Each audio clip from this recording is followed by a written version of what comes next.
Guys, welcome back to Gunshots. This week I am having a look at something that I've been meaning to look at for a very, very long time based on numerous requests from various people, a side-by-side.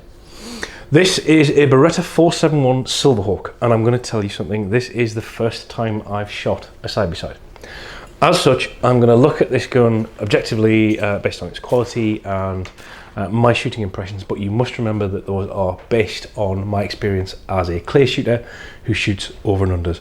It's not compared against other side-by-sides, as my sample size is 1. So I'm going to break this into 2 parts. I'm going to talk about the gun, and then I want to talk to you a little bit about what it's like shooting one of these at clays, as somebody who's never shot one before, as I thought it'd be quite interesting.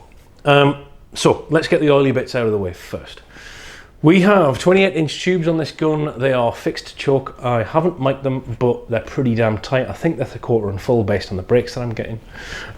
We have a rather nicely tooled rib, uncheckered, with a small brass game bead. The barrels are beautifully made. They're very, very glossy, nicely blued. 3-inch chambers, 18.4 bore. We have a splinter forend, which is nicely finished with good checkering, really nicely bordered, nice bit of wood. Moving back to the action, it's a box lock double trigger ejector. It is case hardened, and it's, I think one of the things that aesthetically I'm not so keen on about this gun is the fact that it's so heavily lacquered on the steel. I think it's going to ruin the finish of the case hardening. It kind of almost looks fake. I think this would look better with either a blued action or with the standard silver action. It is available in silver with different scroll pattern.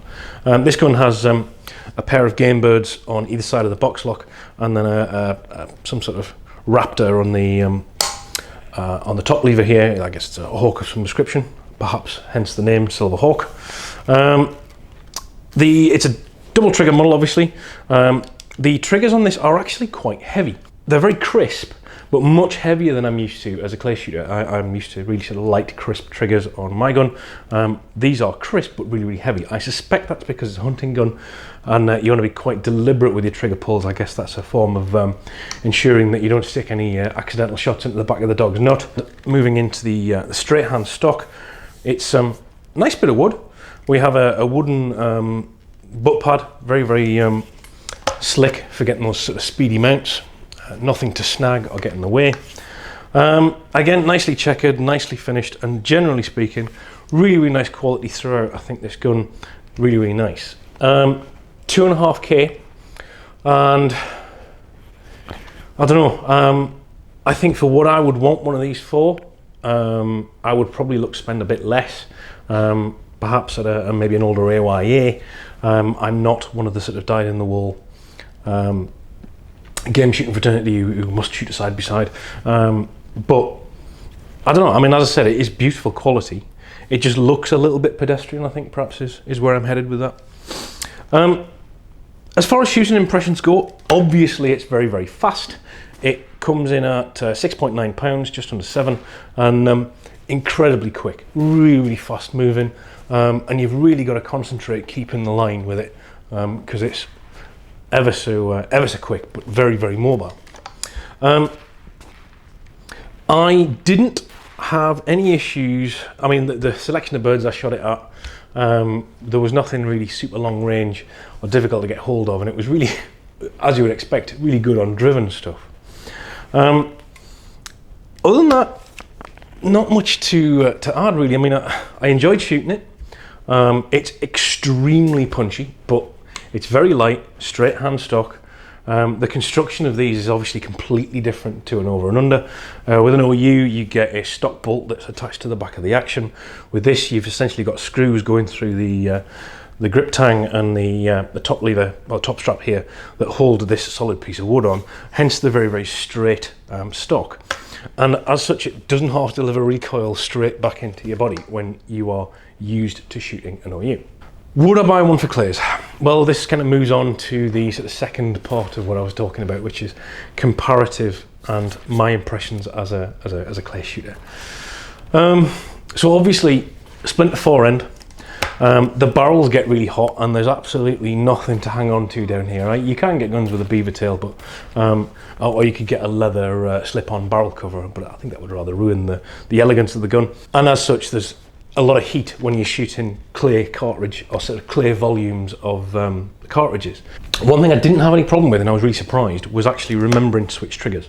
I thought I was going to be forever bang nothing because trying to go for the first trigger, but I think because of such an unusual shape and I was concentrating so much, switching triggers was kind of almost the least of my worries because everything else was so different. It's worth noting, by the way, the triggers on this thing are actually articulated. I think that's quite unusual. That first trigger gets out of the way when you go for the second one, so if you've got a heavy bit of recoil, you don't end up with a bruised finger. Much as I've enjoyed it, I wouldn't, I think, buy one of these and use it for clays. It's a novel piece. It's very much something I would use for walked up.